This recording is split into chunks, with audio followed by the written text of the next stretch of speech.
All right.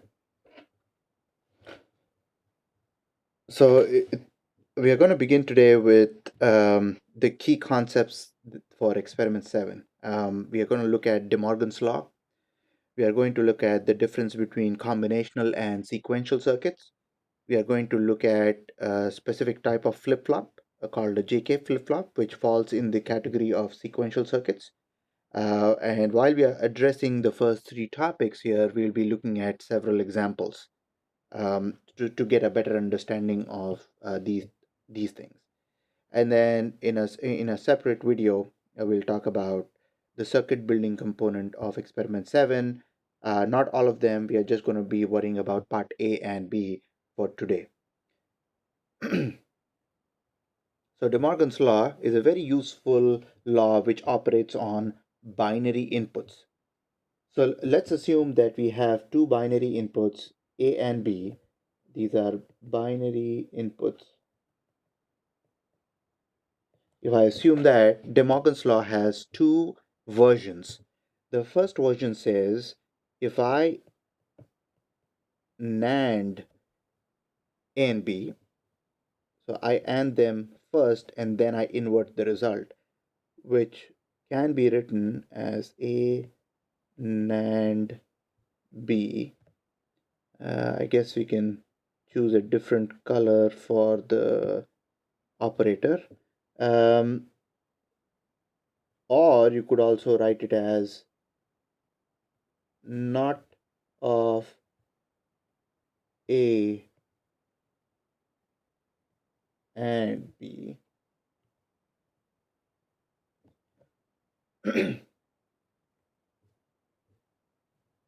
So DeMorgan's law says all of this is equivalent to A complement or B complement.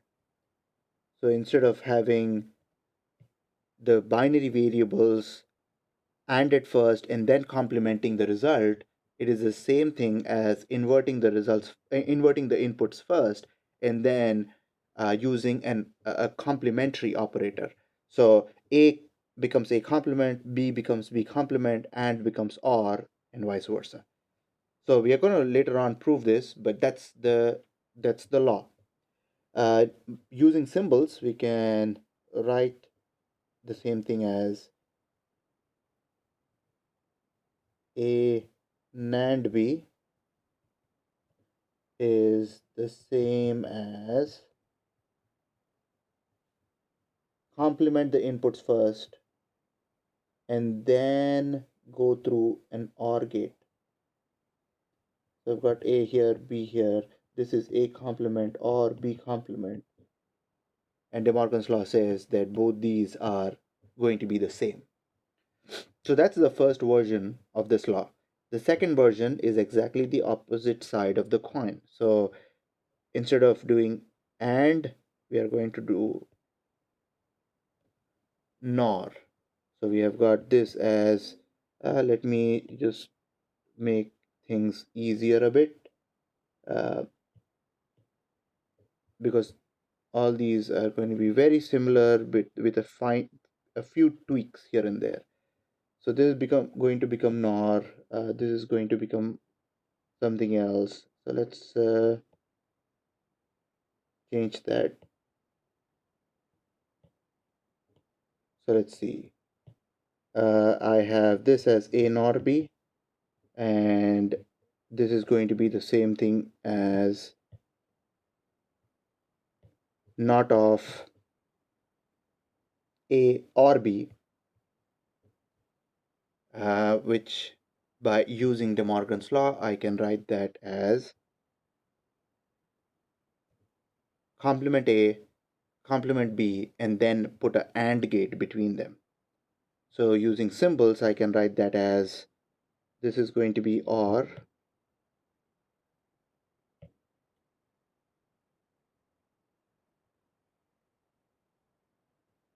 So this is A nor B is going to be the same thing as complement A, complement B, and then AND the result.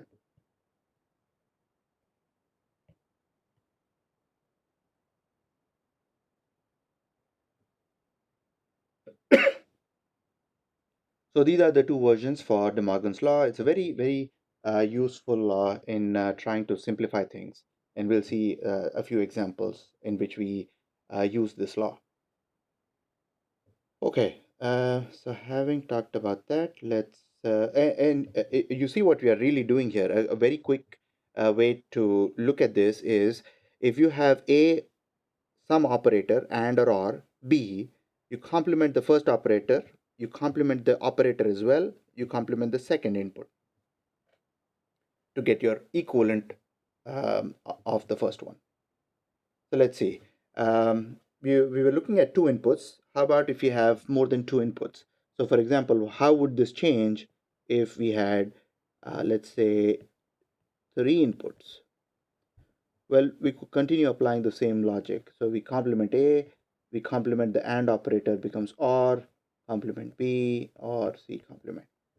And the other version, if we had that A nor B nor C, that would equal A complement and B complement and C complement.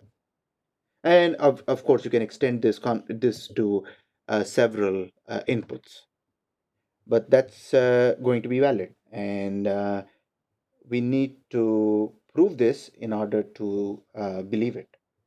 So I can perhaps prove one of the versions. I had two versions. So let's say I try to prove the first version, which was a two input NAND gate is A complement or B complement. Now, in order to prove this, I can prove it in several ways. Over here, I'm going to use a truth table method or the perfect induction method to prove this. So I'm using truth table or perfect induction.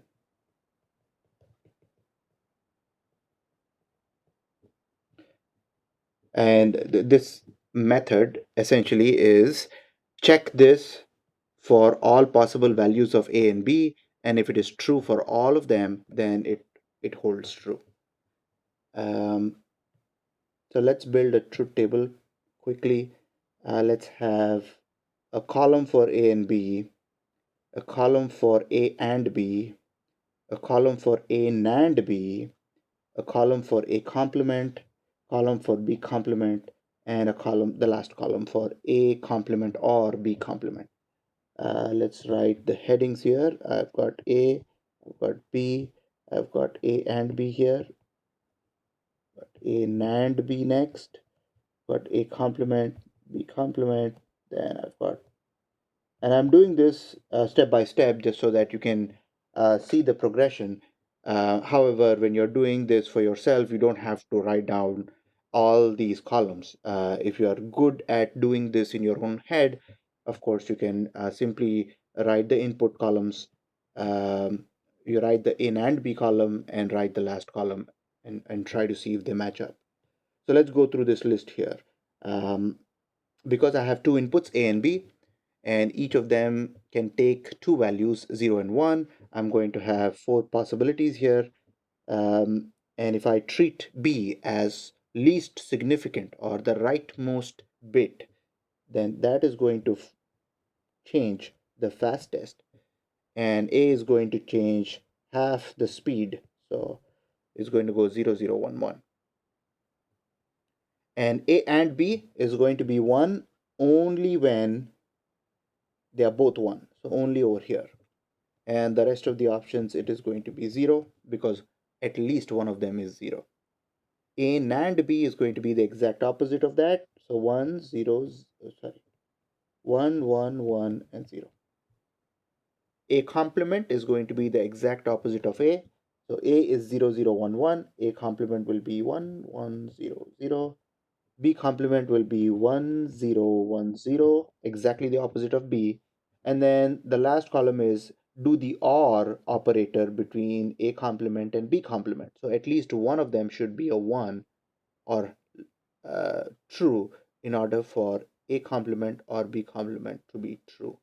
So they're both true in the first case. One of them is true, one of them is true. The last one is going to be 0. Now, if we need to compare in order to prove this. And as you can see, this column for each particular entry for A and B matches that column. So it has to match for all. Only then we can say it is proved. So it matches.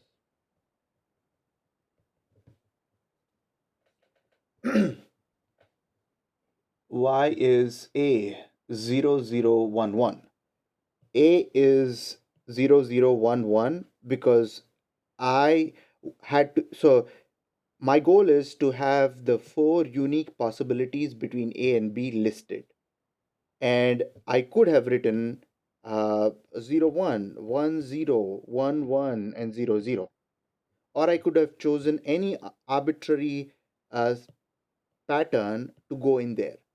However, this is not useful because I cannot increase the number of columns to three inputs and four inputs and so on. So I need a systematic approach to um, fill out the truth table. So what I'm going to do is I'm going to change the least significant.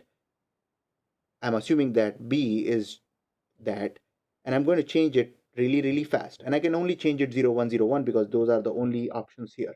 And then I'm going to change A 0011 and so on. Let's see, a better explanation of that is this.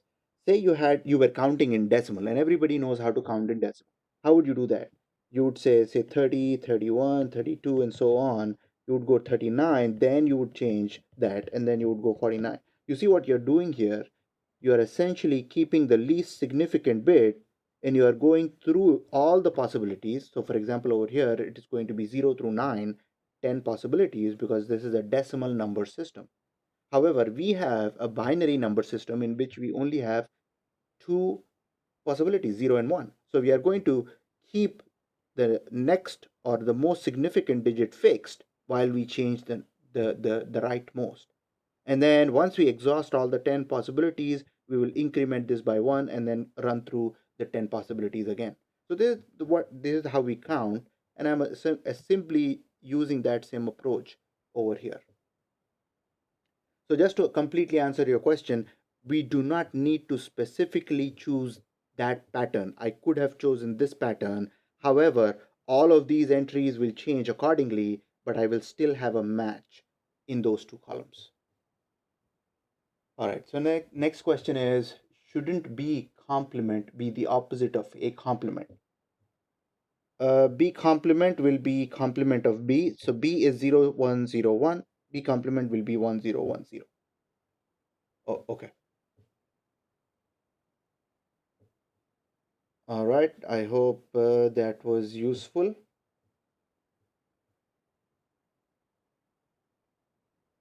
Now, we can also prove these by using Venn diagrams.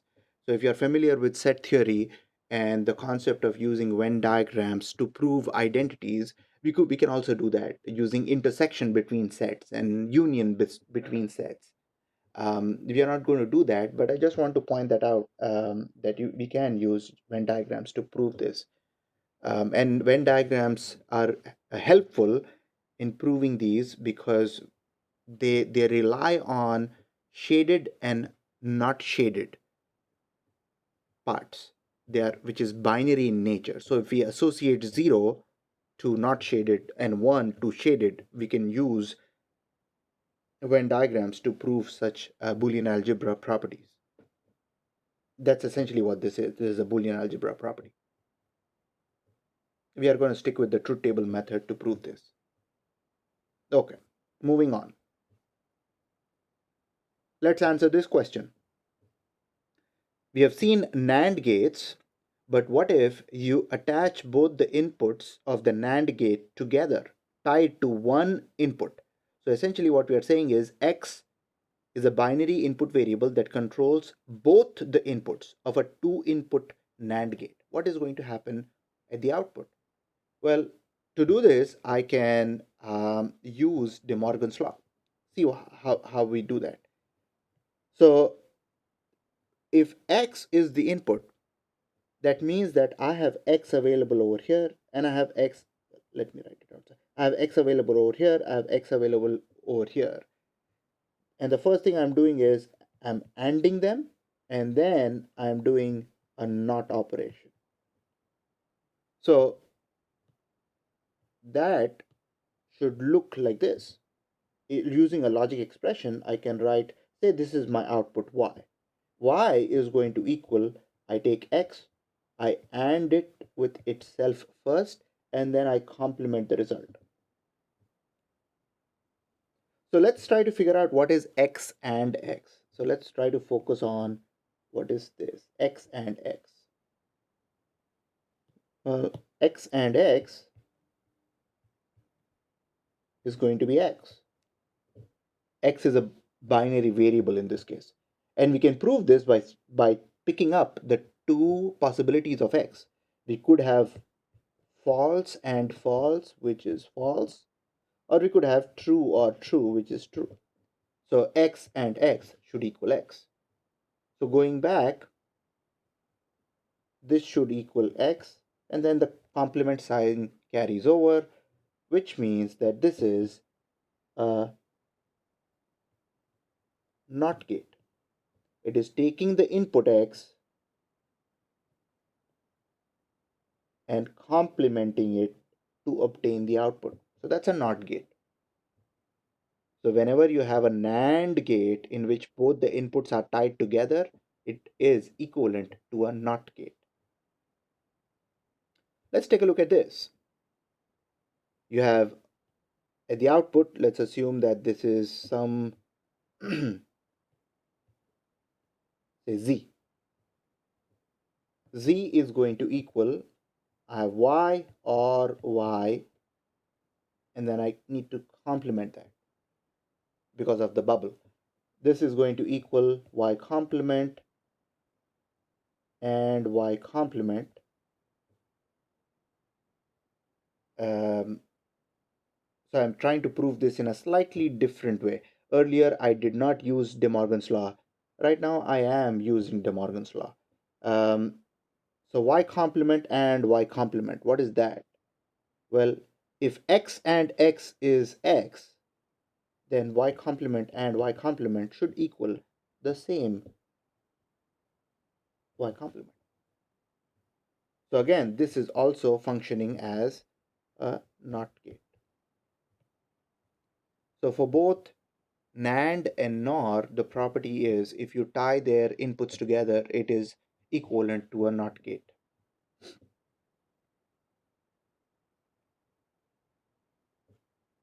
Let's try to answer this question. What gate is this? So I've got two, or actually three NAND gates here. Two of them, the inputs are tied together, so they are essentially NOT gates. But you have an additional NAND gate over here. So I need to figure out what C is in terms of A and B. And for such questions, I'm going to move from right to left. From left to right. So let's see what is the logic expression right here.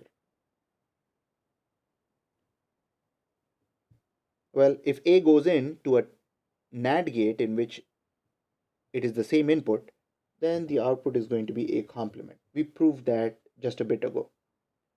And then over here, it's going to be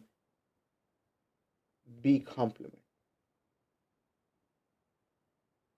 So A complement NAND B complement is C. So I can write C as A complement. That was one input.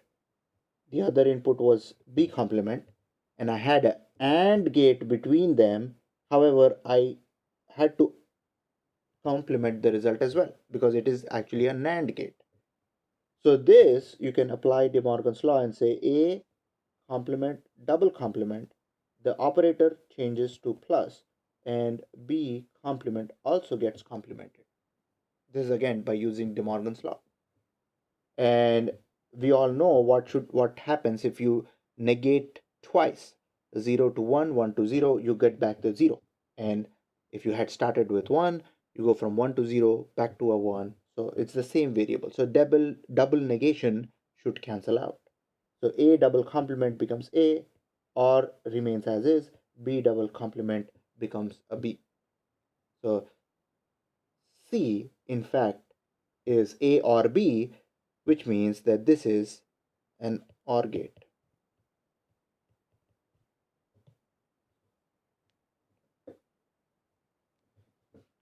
All right, moving further. This is an example. It is essentially a homework problem, but I've seen several students have some sort of difficulty with that. They still get the right answer, however, they take a long time to answer this question. So I thought I will show you guys some tricks to do this fast, and also so that you can adapt this into other problems. So the example over here, we are asked to write the truth table for a circuit here which has several logic gates.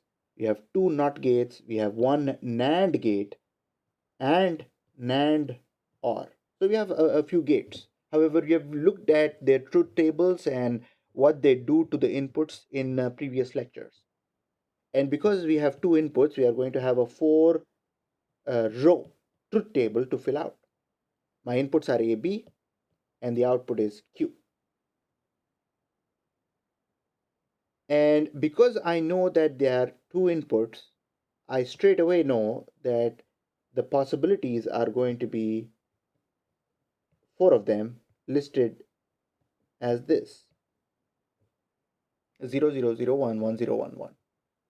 So what I've seen students do is they start with these four and substitute 0 here, and run through and obtain Q, run through and obtain Q, and they do that for all the four possibilities, which not only takes long time, but also if you get an error at any intermediate output, it could potentially harm the truth table. So one mistake is enough to get a wrong answer here. So long, so it takes long and it is not reliable. So that's a problem. So an easier way to do this is to start with A and B, the input side, and work through to the output side, but treat them as variables at each intermediate output. So the output of the first gate, for example, if the input is A, the output is going to be A complement over there. So I'm going to go ahead, mark these guys as A complement over there, and I know that A goes through straight ahead over here for the 7400 chip, which is designated as U3A. Notice over here,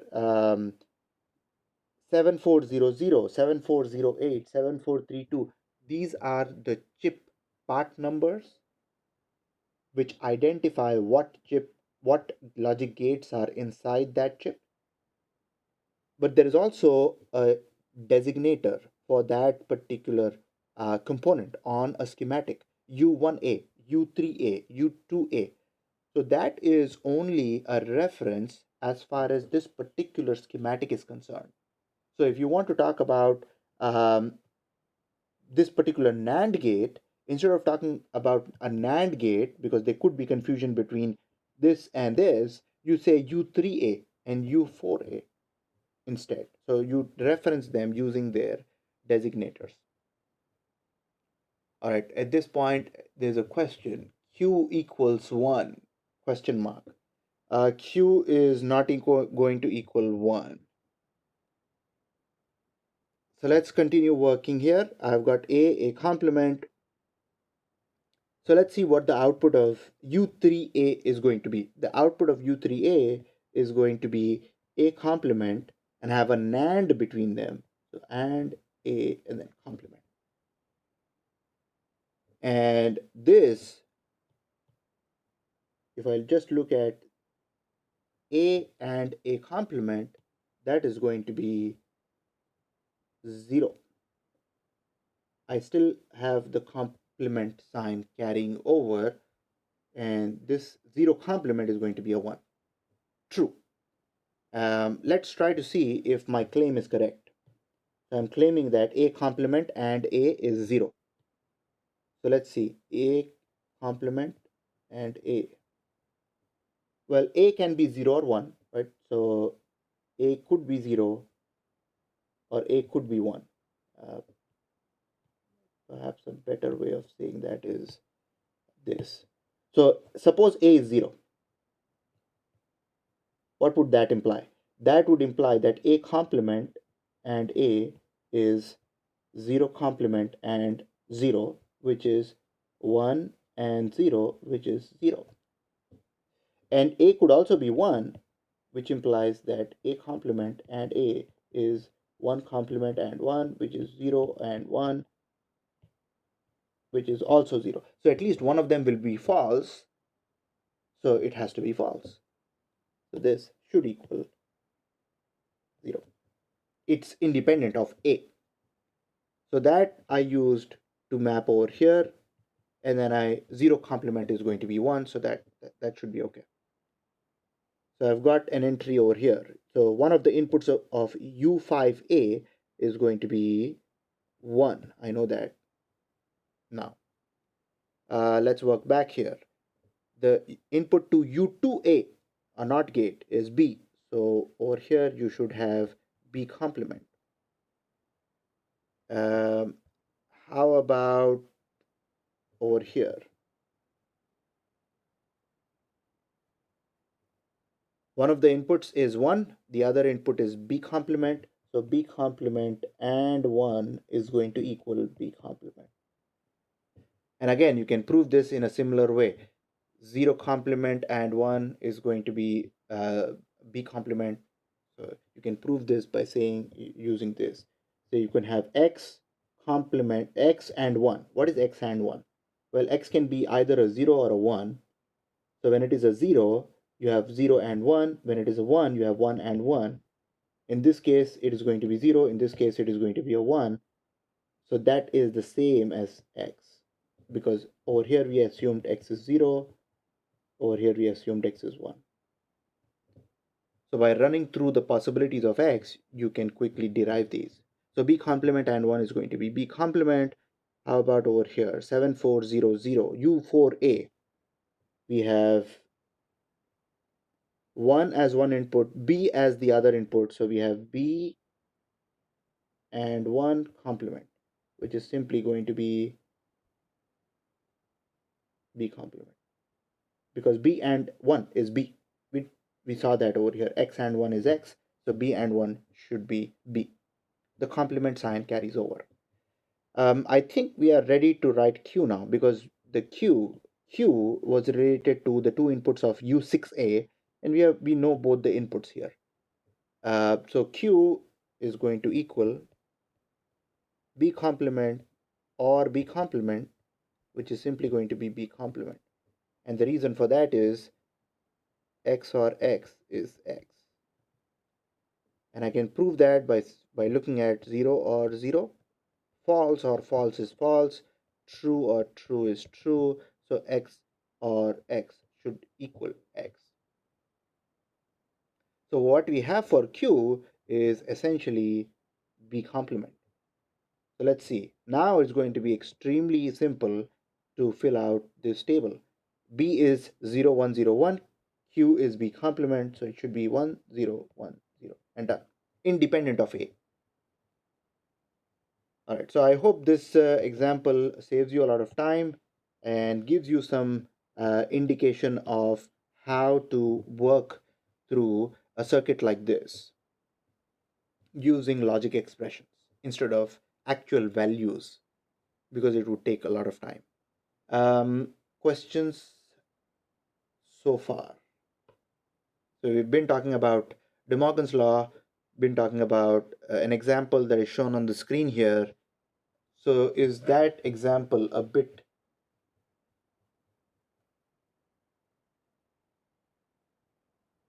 No, the whole purpose of this diagram is to walk you through this process. Uh, it is not to invert one bit. It is just to show how to analyze logic diagrams as shown. 7432 is AND gate. 7432 is actually a quad two input OR gate. So let me write that over here. 7432 is quad two input OR gate. So that means there are four of them in one chip. They are all two input OR gates.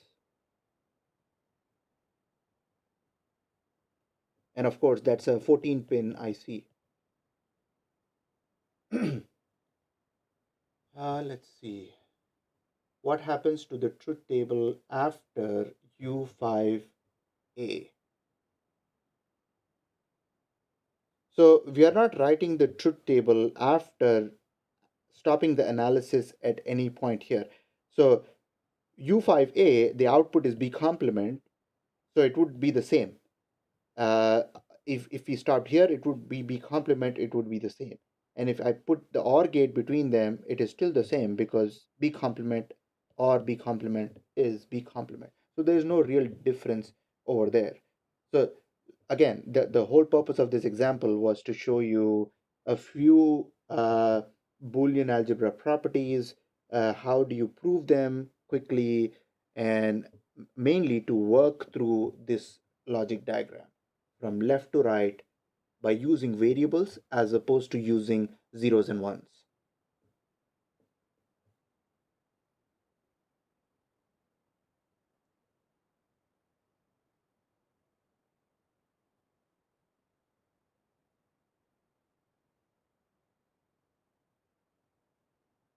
Okay, it looks like there are no more questions. If there are, we can take them later on. Okay, so um, there is one property about this particular example that I would like you guys to observe. You see, A, the change in A only moves in one direction. It is only moving right all the way to Q. And change in B is also moving left to right. What I'm trying to say is there is no feedback. There is nothing coming back.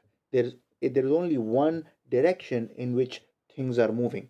So if you change A, or if you change B, or if you change both of them, things will change in Q after some time, depending on the delay of all these gates and the delay of the wires.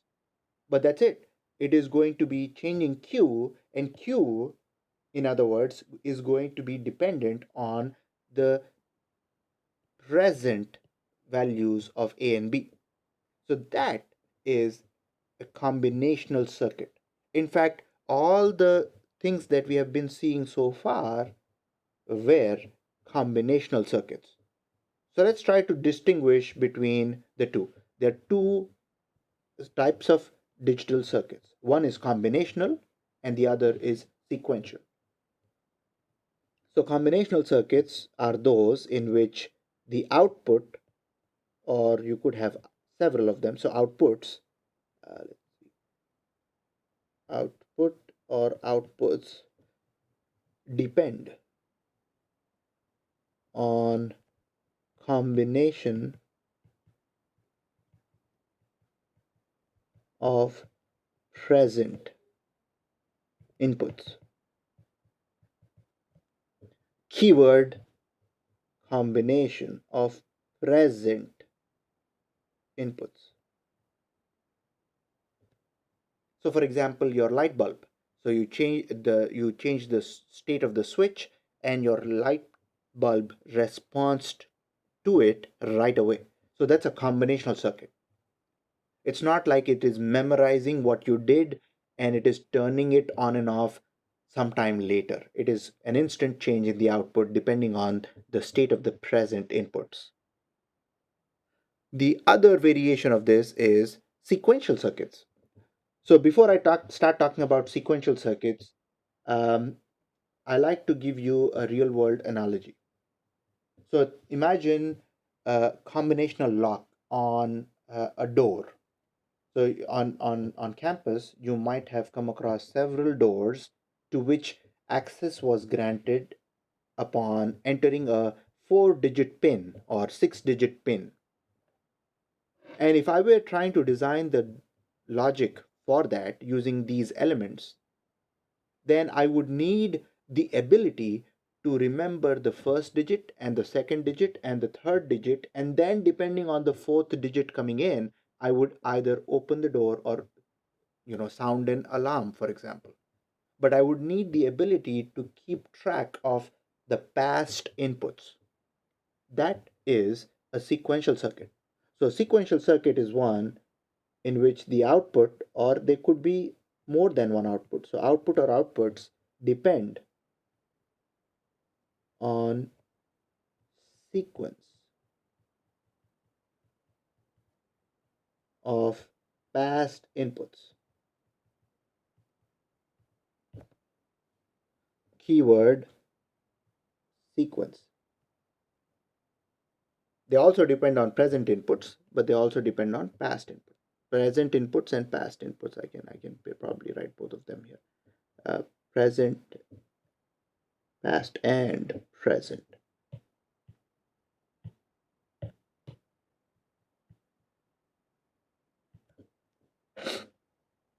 So that's essentially what the difference is between these two categories of digital circuits.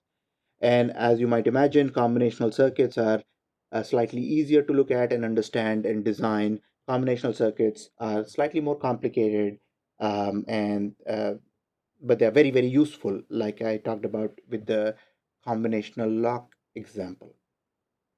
Another way of thinking about memory, which this is, right? Another way of saying this is there's no memory in combinational circuits, and there is memory because I need to remember the sequence of past inputs. That means I have memory in these sequential circuits. And one way to look at memory or implement memory is by using feedback.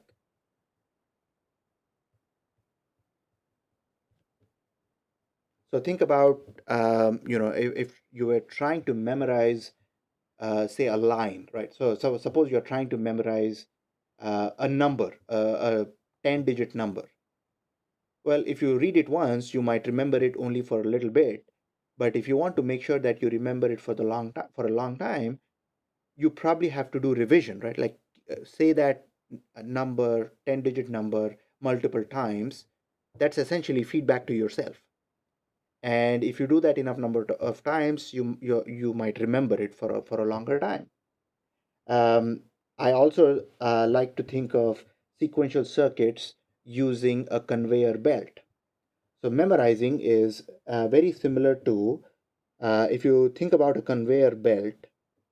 Suppose that's a very poor drawing of a conveyor belt, but suppose you have a conveyor belt and you're standing right here, and suppose there is a box in front of you on the conveyor belt, and let's assume that the conveyor belt is moving this way. So if you have the box in front of you, and let's say your goal is to have the box in front of you after 1 second, what could you do? Well, you could put the box a little bit back on the conveyor belt. This is a conveyor belt. Oh, oh.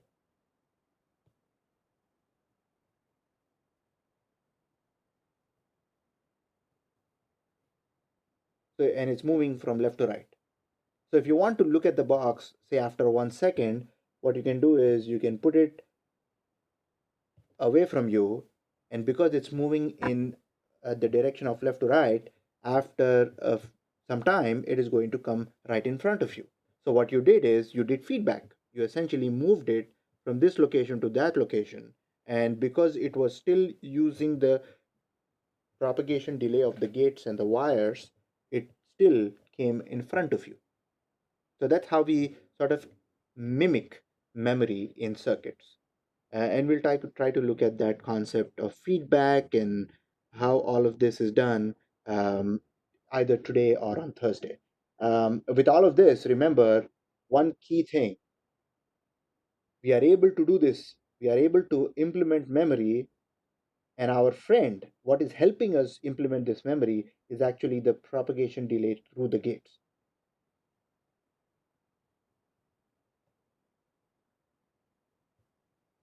So there will be some delay through any logic gate. So for example, if I look at this diagram, when A changes, the output of U1A is not going to change instantly. It's going to take some time to change the output, which depends on the propagation delay or gate delay in this case. Propagation delay is from inputs to the output. Gate delay is just because of the gate. So there is going to be gate delay, several gate delays here. And that gate delay aspect is actually going to help us implement memory in circuits.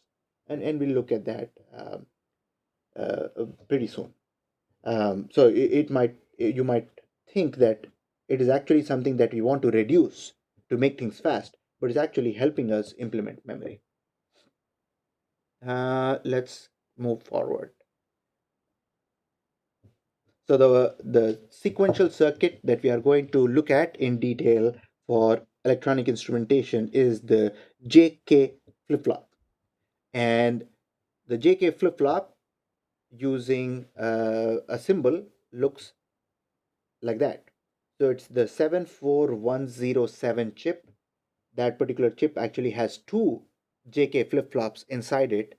And we are going to look at how we what does it do and how does it do it. We'll begin with talking about what these inputs and outputs correspond to. What is their role in all of this? For sequential circuits especially, we use the letter Q to represent the output.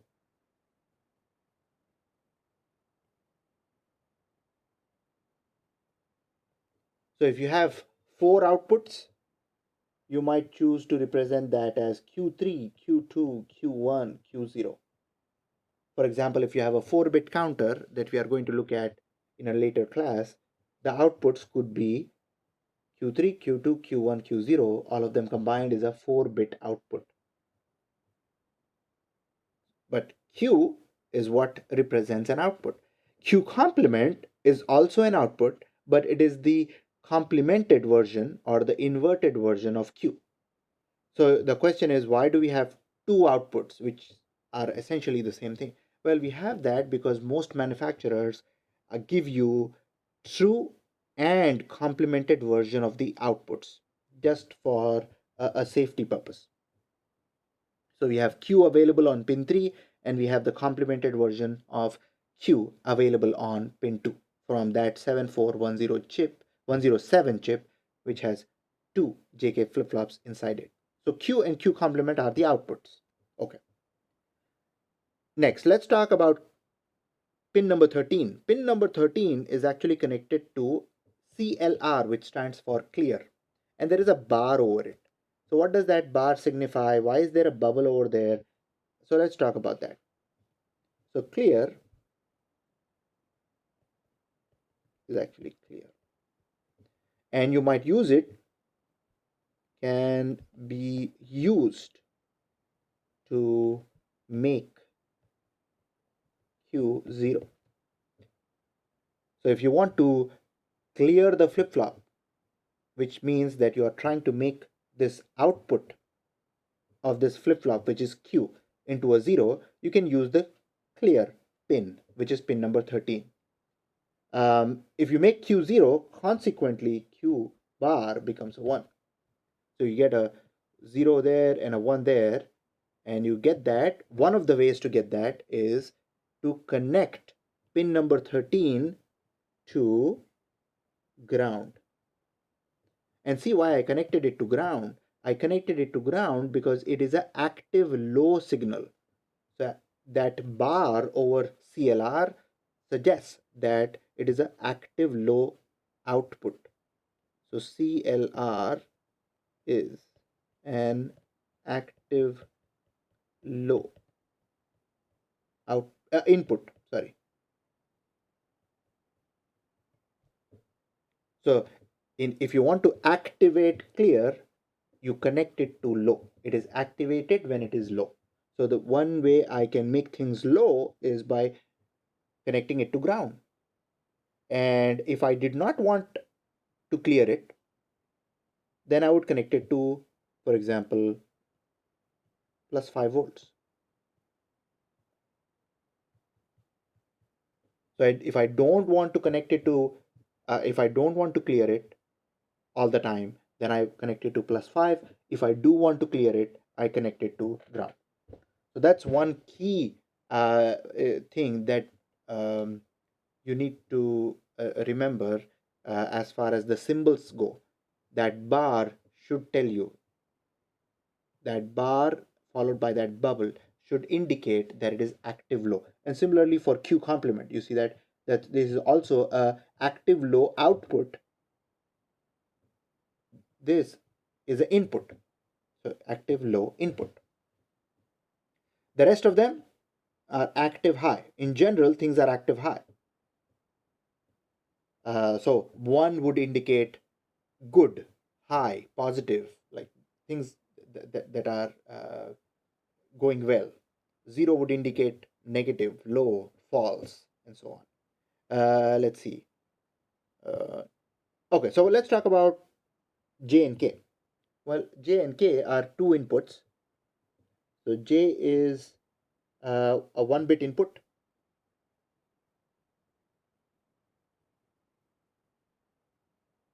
and so is K.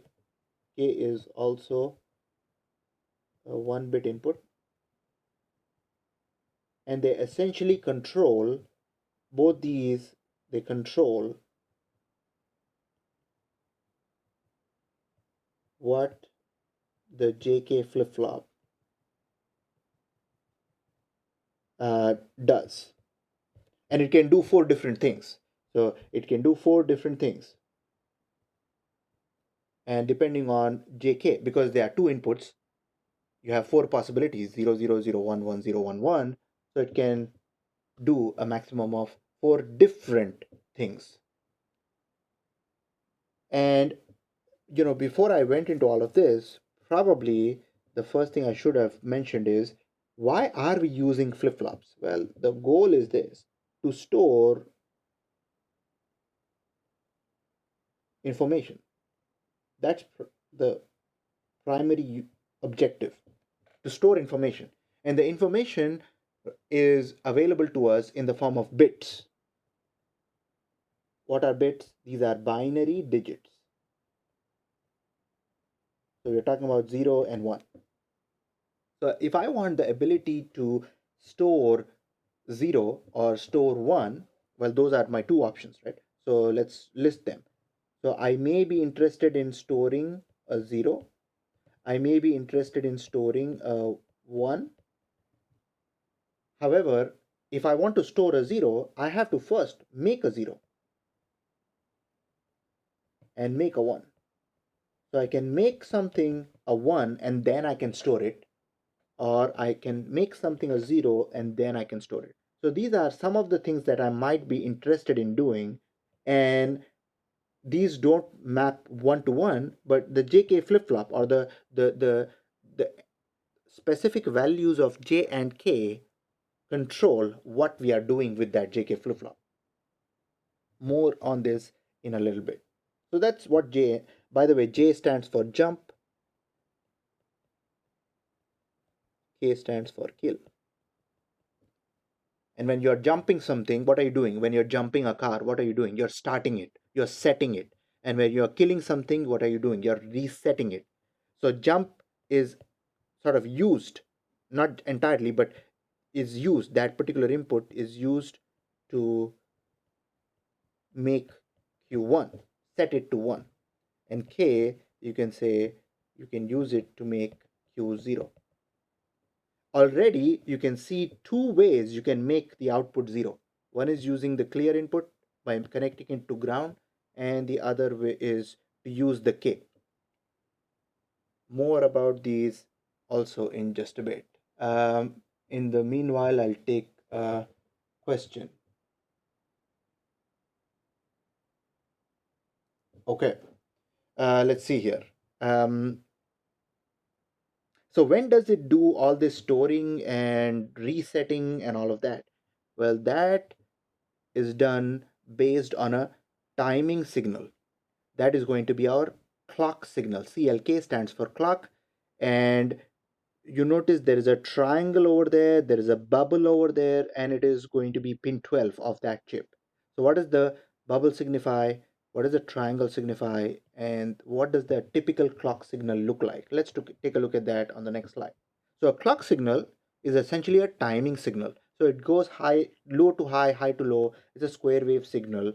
Over here in this diagram, your x-axis is time, y-axis is amplitude, that is indicating whether clock is low or high at a particular frequency and duty cycle. It keeps repeating. It's a timing signal.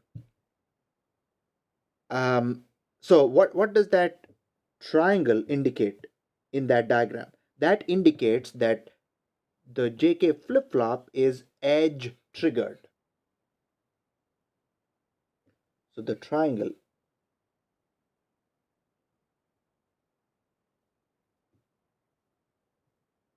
that indicates edge triggered. What does that mean?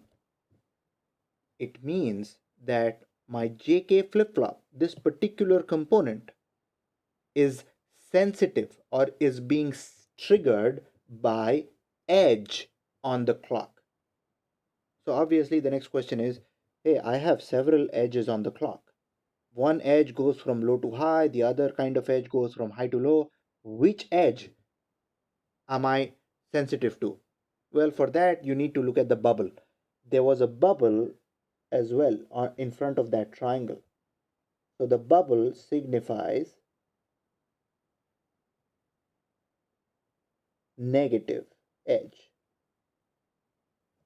So if there was no bubble, that would mean a positive edge triggered JK flip-flop. The bubble is what indicates negative edge triggered flip-flop. Well, where are the negative edges on this clock? Well, a negative edge is also called as a falling edge. So when it transitions from a high to a low, that's my negative edge. So I have 4 negative edges shown over here. Just for the sake of completeness, I will also mark the positive edges in pink here. So those 4 are positive edges or rising edges. And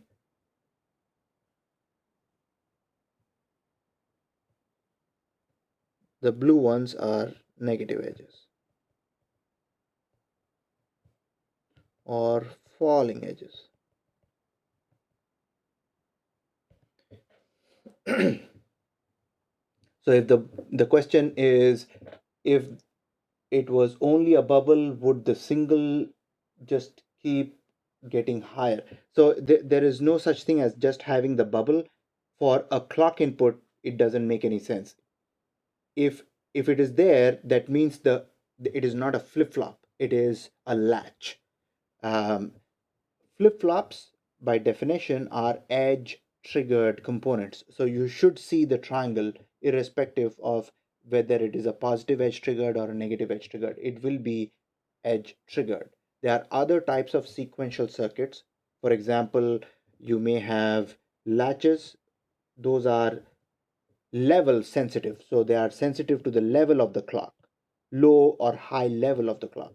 We are sensitive in flip-flops are sensitive to the edge of the clock. So that gives us very, very precise control over when exactly the output can change.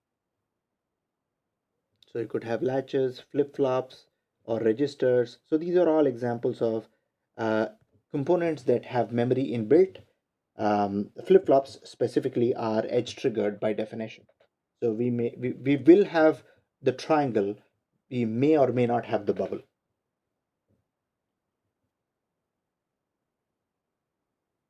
Okay, so it's going to be an edge trigger, negative edge triggered JK flip flop, and we have seen the aspects of clock that control that. So, what does that all of this mean in terms of this diagram? Well, it means that Q or the outputs can change soon after there is a negative edge on the clock. So, only when this chip sees a negative edge on the clock, depending on what the current values are of J and K, the output will change. So the output will change only during specific timing scenarios. So there is a very short time during which the output can change. The rest of the time it doesn't change at all. So that's how we look at that. Let's see, there is another question in the chat box. Changing the voltages at J and K doesn't do anything until the absolutely right. Yes, you can change J and K as many times as you want, but only at that clock's falling edge. What is the value of J and K at that time? Only that matters.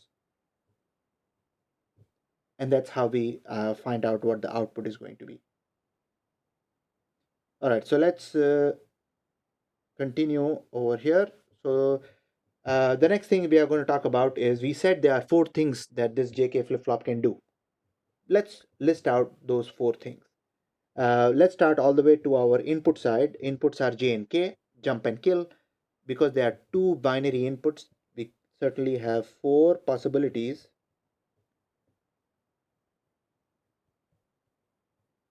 And I'm only going to be worried about the negative edge of the clock. So I'm going to just say that the clock is going from high to low to fill out this characteristic table. Um, you might have noticed that I conveniently changed the name of this table from a truth table to a characteristic table. And the reason I did that is because truth table is what makes sense for combinational circuits. A characteristic table is what makes sense for JK flip-flops, because it talks about the characteristic of the storing or not storing of bits. It is certain, it's not a definite 0 or 1. um, so let's see, when let's do the easier cases first. When you're not jumping the flip flop, and when you're killing the flip flop or killing the output, Q should become 0, because you have K as 1, and if Q is 0, Q bar is 1. And when you jump it and don't kill it, I mean the output, you set it and this goes to 0. So those are your two states, and these are called uh, kill state or reset state. And the next one is called jump state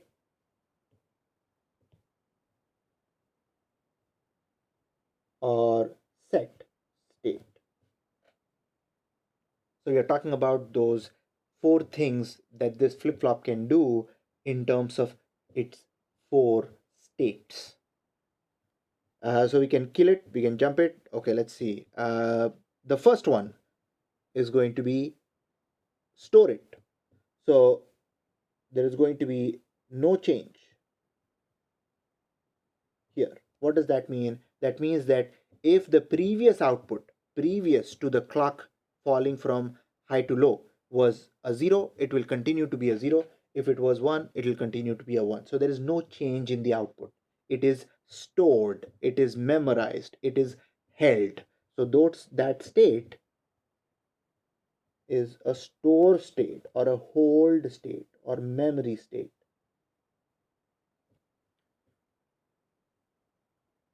And the last possibility is when J and K are 1 1, it toggles the output, which means if it was a 0 before the negative edge, it flips it to a 1. If it was a 1 before the negative edge, it flips it to a 0. So that's called a toggle state. That's the only name. So let's write this particular characteristic table in slightly more detail. We are going to be assuming that we write this um, by writing it for a negative edge of the clock. So we have j and k. Again, we have the four possibilities here. Let's write q next. So what is q next? Q next is output, and I'm only looking at q. I'm not looking at q complement, q bar. So this is output on pin 3 just after negative edge of the clock. And when that negative edge of the clock is happening, j is 0, k is 0. So I know that there are two states for which it is independent of the previous state. Those are the kill and the set or the jump state. So for kill state, I get a 0 there, and for jump, I get a 1 there. So it's independent of the previous output.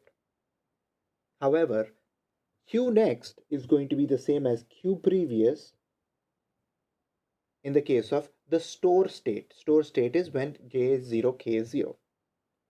And for the last entry, I have j is 1, k is 1, which is the toggle state.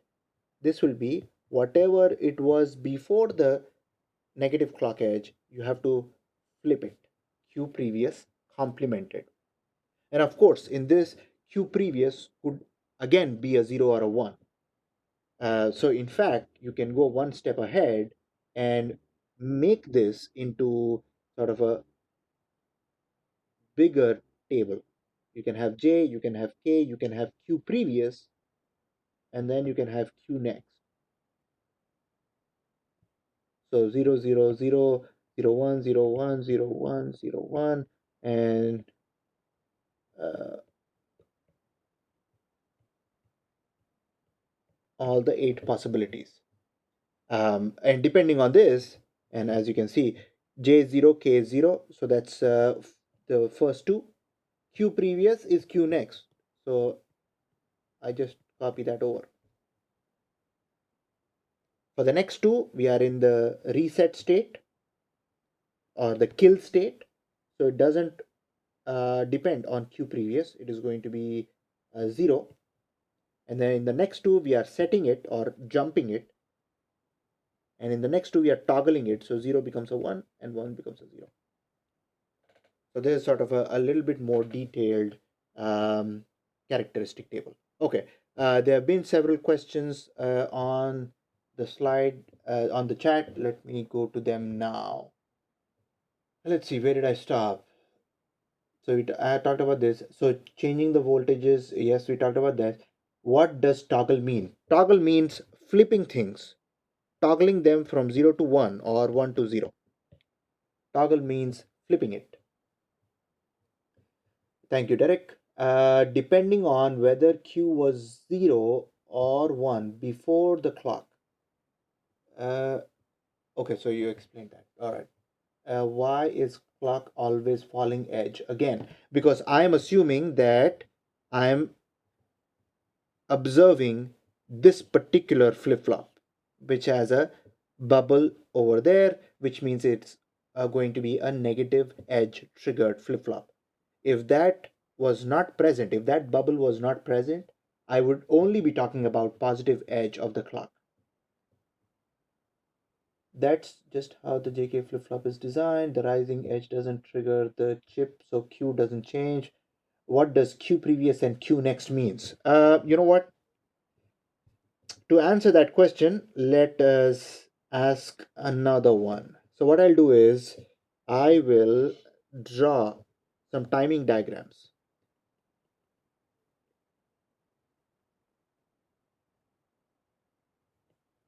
Assuming there is a negative edge triggered JK flip-flop. I've got J, I've got K, and then I've got clock here, then I've got Q, I've got Q bar. So it's a negative JK flip-flop again, negative edge triggered JK flip-flop. I'm going to arbitrarily sketch my J's and K's. So for J, I will assume low here, then high for a certain time, then low here, then high for a certain time, then low here. I'm just arbitrarily drawing that. And similarly for K, say I have one here,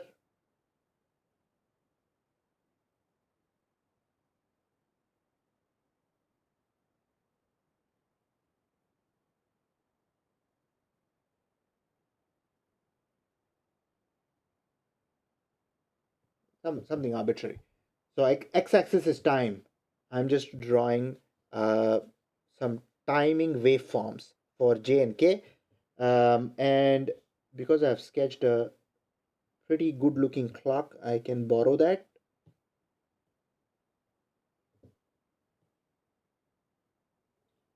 And let's paste it right here. And we will need to erase a few things.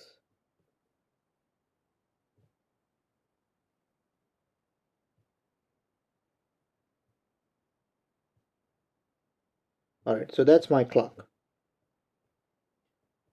And say my goal is to sketch a timing diagram for Q. So in this case, I don't look at any other time except the times when there is a negative edge, because that is negative edge. I'm going to only worry about negative edges of the clock. So in fact, I'm going to draw a straight line over there, sort of a straight line there, negative edge there, and a negative edge there, and a negative edge there.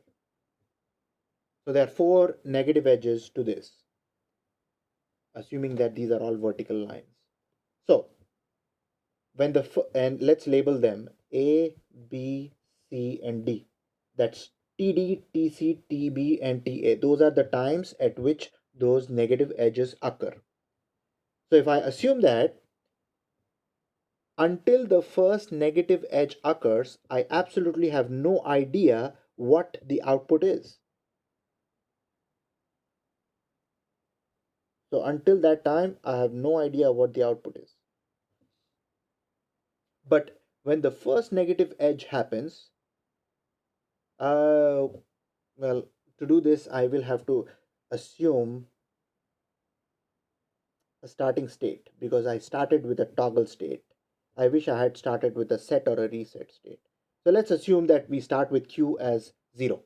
Just assume, yes, assuming that initially Q initially is 0. Low, starts off at low. So if it does that, when you hit the first negative edge at TA, J and K are both 1. And when J and K are both 1, we know it's a toggle state. So Q next will become Q previous complement. Q previous was 0, so Q next after the negative edge should become 1. It toggles, it flips. Next, at the next negative edge, I've got K as 0, J as 1, so I'm jumping it. Well, Q is already 1, so it will continue to be a 1. And the next negative edge, J is 0, K is 0, which means I'm in the memory state. So whatever was earlier, it was 1, it will continue to be a 1, memory state. And in this last negative edge, J is 1, K is 0, I'll continue to be a 1. So the states were different. So over here it was, you see, toggle state. Over here it was jump state. So the states were different, but we got this particular waveform for Q. So I hope that helps you understand this component a little bit better. So Q previous is output before the negative edge. Q next is output after the negative edge. So it's with respect to the time of that triggering. Okay, so I will stop the video here and we will sort of reset things.